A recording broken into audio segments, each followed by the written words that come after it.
What is going on, ladies and gentlemen? Welcome back to the channel. My name is Paul. This is the Leeds Therapy. Thank you as ever for stopping by. I really do appreciate it. And, excuse me, I hope you're doing well. Hope you're having a good day. Hope the start to your week has been okay. Hopefully the Trafford news has made everything feel a lot better and everybody's perked up and everything. So we're on a return to the ever-popular Who Is series. So today we are going to be having a chat with regards to Carlos ESPI. And it's just because he's come up in a couple of conversations. He's been put out there as links. There's been a couple of journalists that have said that there's an admiration there from Leeds United. So what I wanted to do was just give you the deep dive like I normally do, which is a bit more than just the standard kind of player information, and just go through it as I normally would do. So let's jump straight into it and we will crack on. So, as I said, today we are taking a closer look at another name that started to gather momentum over the last couple of days, Carlos ESPI. A player many Leeds fans probably hadn't heard much about until about a week ago, but someone who is now being linked with a move to Ellen Road as Farke continues his search for another striker. So who exactly is Carlos ESPI? Why are Leeds interested? What type of player is he? And perhaps most importantly, how realistic is the transfer? So let's get into it. ESPI was born on the 24th of July 2005 in Tavernes de la Valadinga. I've pronounced that really wrong. Valadinga. I don't know, but somewhere. A town on Spain's eastern Mediterranean coast in the Valencia region. I'm pretty sure that somebody in the comments will help me with that one. Again, apologies. He is currently just 21 years old. He stands at 1.94 metres tall. That is 6'4" in old money. He's an imposing centre forward who combines physicality with surprising mobility.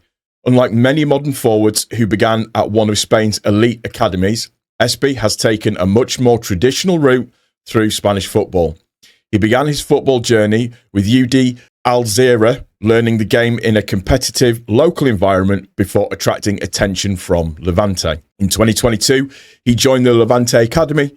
That move has transformed his career. When ESPI first arrived at Levante, he was viewed as another promising academy striker. Within months, coaches realised there was something different about him. His physical profile immediately stood out. He's tall, powerful, excellent in the air, but unlike many forwards of that size, he also possesses impressive movement and surprisingly soft feet. He progressed rapidly through the academy before making his breakthrough with Levante B. During the 2023-2024 season, he scored regularly in the reserve side while also making his senior debut.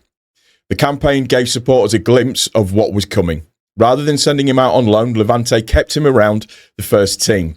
The coaching staff believed he could develop quicker training alongside experienced professionals. That decision now looks like the correct one. Breakthrough into the first team. That's when the real development started to happen. 2024-2025 season. Levante trusted him. He rewarded them. He became increasingly involved in their senior squad and showed flashes of becoming a genuine La Liga striker. Then came last season. Following Levante's promotion back to La Liga, many expected him to struggle. Instead, he arguably enhanced his reputation. Playing against better defenders, ESPI continued to improve. His movement became smarter, his hold-up play improved. His finishing became more composed. Instead of simply relying on his size, he started using intelligence to create space inside the penalty area. That development is exactly why clubs around Europe have started taking notice. His performance haven't gone unnoticed internationally either. He's represented Spain at under-19s before progressing into the Spain under-20 setup. Whenever Spain select young players, you're usually looking at footballers who possess excellent technical foundations. ESPI fits that profile. Despite being almost 6'4", he grew up in Spanish football. That means he's comfortable receiving possession under pressure. He's technically sound, he combines well, and he isn't simply just a target man. This is where things get interesting now when people ask what type of striker is he. If you're expecting another traditional battering ram, you'll be very much surprised. ESPI is much more complete than people probably realise. Firstly, his movement. He constantly looks to occupy space between centre-halves. He times his runs extremely well. Rather than always running in behind, he varies his movement, often drifting into blind spots before attacking the 6-yard box. Secondly, his aerial ability. At 6'4", he is naturally dominant. He's excellent attacking crosses, dangerous from set pieces, and gives defenders real problems when the ball is delivered early. For Leeds, who have several excellent crosses of the ball, that immediately brings along an attractive proposition. One area that really stands out is his hold-up play. He's happy receiving the ball with his back to goal. He's comfortable laying the ball off first time. He brings midfield runners into play. That suits Farke's style perfectly. Think back to how DCL often drops deeper to connect attacks. ESPI has similar qualities but adds extra physical presence. He gives defenders something completely different to think about. Inside the penalty area, from a finishing point of view, he's calm. He rarely snatches at opportunities. Most of his goals come from intelligent movement rather than spectacular strikes. He's capable with either foot. He's strong in the air, quick enough over short distances. He's the type of striker who scores the ugly goals. Tap-ins, headers, second balls, near post finishes. Exactly the sort of goals Leeds will need if they're going to make good at the second season syndrome in the Premier League. Now, we've been saying for a long time that we need the backup to DCL. He potentially could offer us that.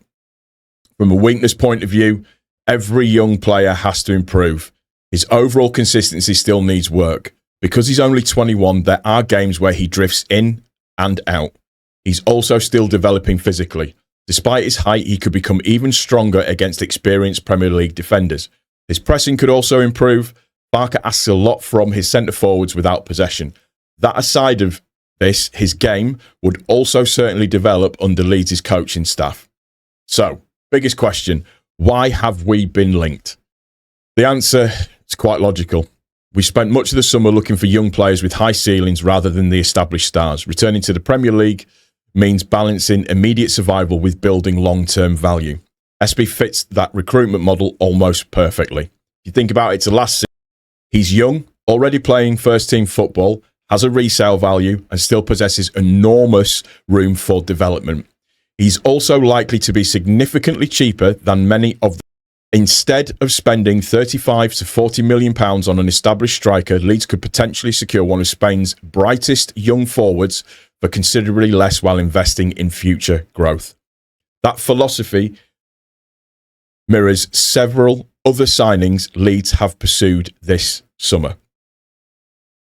Under Daniel Farke, would he fit? Tactically, yeah, very well.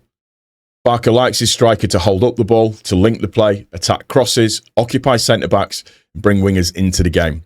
ESPI already shows these characteristics. Imagine him playing with Harry Wilson delivering crosses, or Ao Tanaka arriving late, or Brendan Aronson finding pockets, or Dan James stretching defences. Suddenly you can see why Leeds' scouts may have become interested. He offers something different. Could he replace Pirot? I think yes.